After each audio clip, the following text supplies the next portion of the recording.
Hello friends, आज मैं आपके साथ इकोनॉमिक्स का एक और टॉपिक लेके आया हूँ। टॉपिक का नाम है physical quality of life index, जिसको कि PQLI कहा जाता है। इसके बारे में हम डिटेल डिस्कस करेंगे इस वीडियो में। जिस हिसाब से आपने अटेम्प्ट करना है उसी हिसाब से मैंने ये जो वीडियो में पूरा का पूरा डिस्कस किया हुआ है। चलिए विदाउट वेस्टिंग एनी टाइम शुरू करते हैं। सबसे पहले इंट्रोडक्शन लिखना बहुत ज़रूरी है। अगर आपको थ्योरेटिकल वे में ये क्वेश्चन आता है तो for a long time economic development was measured mainly in terms of national income और per capita income।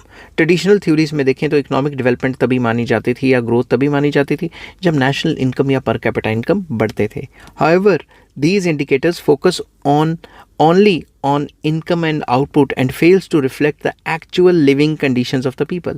तो ये जो इंडिकेटर्स हैं इनकम एंड आउटपुट, ये सिर्फ मतलब national income, per capita income वगैरह, ये सिर्फ हमें क्वांटिटेटिवली बताते हैं। ये बताते हैं कि भाई ओवरऑल नेशनल इनकम कितनी है, आउटपुट कितनी है, बट ये चीज़ें तो बताते नहीं कि असल में ज़िंदगी कैसी है लोगों की, असल में लोगों की कंडीशंस कैसी हैं, ये तो बताते ही नहीं। To overcome these limitations economist introduced social indicators of development. इस चीज़ को जो है ओवरकम करने के लिए इकोनॉमिस्ट ने सोशल इंडिकेटर्स लाए, जिससे कि हम मेजर कर सकते हैं कि लोगों की असल में ज़िंदगी कैसी है। One of the most important among them is the physical quality of life index, जिसको PQLI कहा जाता है। It was developed by Morris D Morris in 1979। तो ये इंट्रोडक्शन लिखना आपके लिए बहुत ज़रूरी है। PQLI measures development in terms of basic human wellbeing rather than income alone. सिर्फ इनकम पे जोर नहीं दिया गया कि इंसान की ज़िंदगी कैसी है, उसका ओवरऑल वेलबींग कैसा है, उस पर भी फोकस किया गया। अब meaning of PQLI, the physical quality of life index, जिसको PQLI कहा जाता है, is a composite index that measures the quality of life of the people in a country bye focusing on basic physical and social indicators. ये जो PQLI है ये composite index है, इसमें कई चीज़ें आ जाती हैं। जो चीज़ें आती हैं वो मैंने नीचे डिस्कस की गई हैं। इसका मेन फोकस होता है कि लोगों के फिजिकल एंड सोशल इंडिकेटर्स को फोकस करके आप बता सकें कि भाई डेवलपमेंट है कि नहीं है। According to Morris, development should be judged not by money but by how well people live. उनका ये मानना था कि डेवलपमेंट इस चीज़ से नहीं होनी चाहिए कि कितना पैसा है, पैसे की टर्म्स में। इस हिसाब से डेवलपमेंट को मेजर किया जाना चाहिए या पता लगाया जाना चाहिए, जज किया जाना चाहिए कि लोग किस तरीके की लाइफ जी रहे हैं। दस PQLI एम्फेसाइज किस पे करता है? Emphasises human welfare, health and education rather than economic growth alone. सिर्फ इकोनॉमिक ग्रोथ पे ही फोकस नहीं करता, और भी कई चीज़ें इसमें आ जाती हैं। अब कौन कौन से कंपोनेंट्स है PQLI के, वो डिस्कस करेंगे। PQLI is based on 3 basic indicators, each reflecting a critical aspect of human life. तो सबसे पहला कौन सा आ जाता है? Life expectancy at age 1। जब आप 1 साल के हो तो लाइफ एक्सपेक्टेंसी कितनी है।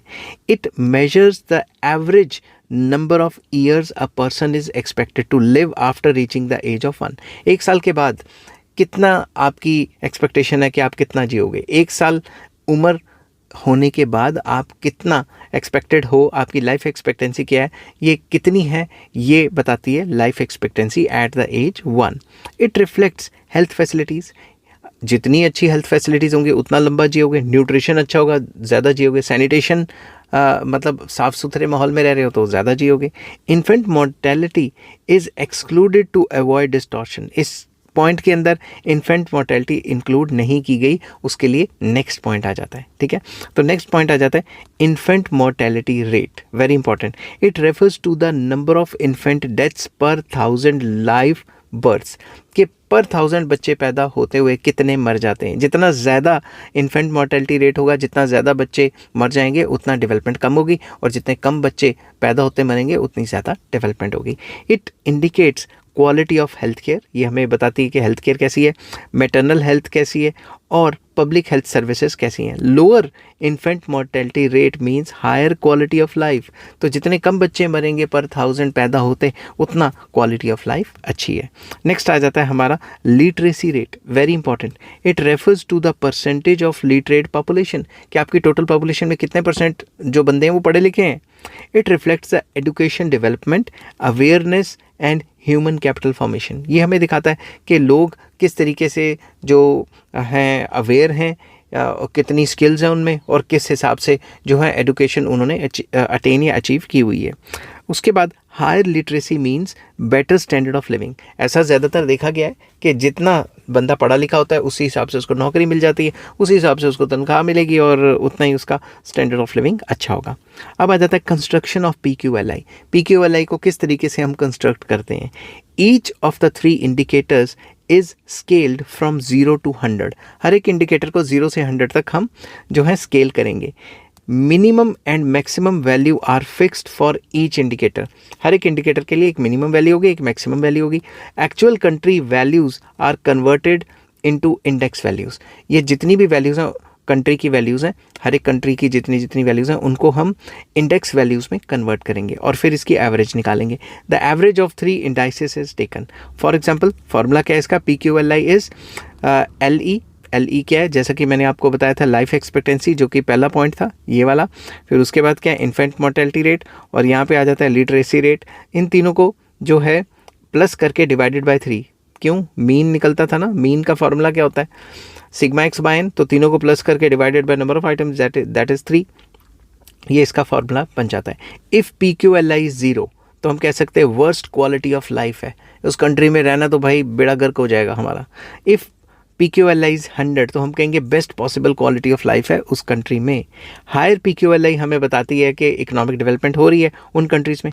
Countries can be compared on a non income basis. तो इसमें हम ये कंपेयर कर सकते हैं कि इस कंट्री में फ़लाँ कंट्री में PQLI इतना है, उसमें इतना है, तो नॉन इनकम बेसिस पे हम उसको आपस में कंट्रीज़ को कंपेयर कर सकते हैं। PQLI is better indicator of development because क्यों, it focuses on basic human needs, कि बेसिक ह्यूमन नीड्स पे फोकस्ड है, कि जिस कंट्री में बेसिक ह्यूमन नीड्स अच्छी हैं उसकी PQLI जो इंडिकेटर है वो अच्छा होगा। इट कैप्चर्स सोशल डेवलपमेंट, कि उस कंट्री में किस हिसाब से सोशल डेवलपमेंट हो रही है उसको कैप्चर करता है। It shows that high income does not always mean better quality of life. ऐसा ज़रूरी नहीं है कि कुछ कंट्रीज़ में जो हाई इनकम है उसकी वजह से उनकी क्वालिटी ऑफ लाइफ भी बेटर हो। क्वालिटी ऑफ लाइफ तभी बेटर मानी जाएगी जब लाइफ एक्सपेक्टेंसी अच्छी हो, इन्फेंट मोर्टेलिटी रेट कम हो और एजुकेशन की फैसिलिटीज़ बहुत ज़्यादा हो, लिटरेसी रेट हाई हो। Some low income countries perform better in health and education. कुछ लो इनकम कंट्रीज़ हैं जो हेल्थ और एजुकेशन में जो है डेवलप कंट्री से भी बेटर परफॉर्म करती हैं। 10 PQLI links economic development with human welfare. तो PQLI लिंक करता है ह्यूमन इकोनॉमिक डेवलपमेंट को ह्यूमन वेलफेयर से। तो ये बहुत इंपॉर्टेंट चीज़ है। अब इसके मेरिट्स क्या हैं, simple and easy to understand, काफ़ी आसान सा टॉपिक है, 3 ही इंडिकेटर्स दिए हुए हैं। Focuses on human welfare, main focus होता है इंसान की वेलफेयर के ऊपर, ना कि पैसे के ऊपर।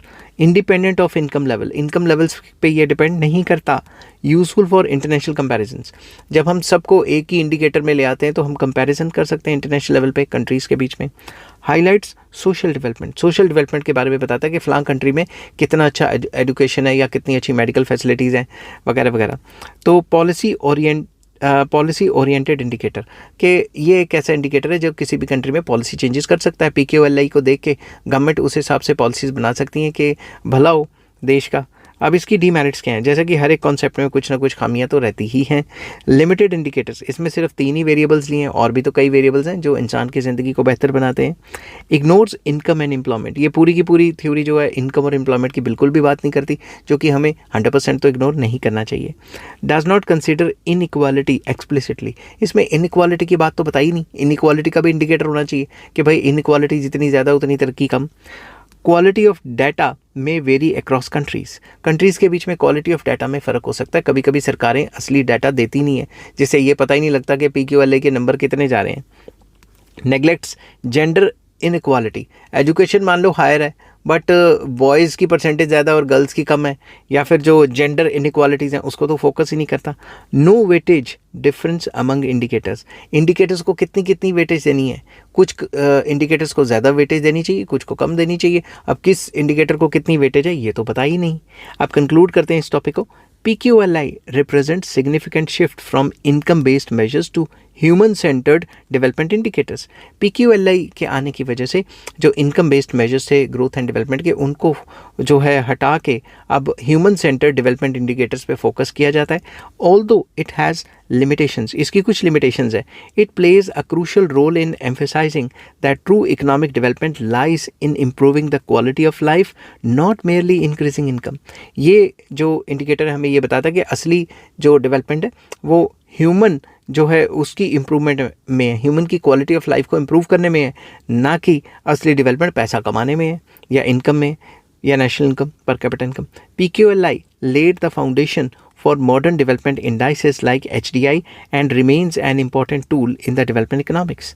तो development economics में काफ़ी ज़्यादा important हो जाता है, क्योंकि PQLI के आने के बाद और नए इंडिकेटर्स आ गए, जैसे सस्टेनेबल डेवलपमेंट ग्रोथ के इंडिकेटर्स आ गए, ह्यूमन डेवलपमेंट इंडेक्स के आ गए और कई इंडिकेटर्स आ गए। तो PQLI एक फाउंडेशन बेस क्रिएट करता है बाकी इंडिकेटर्स के लिए।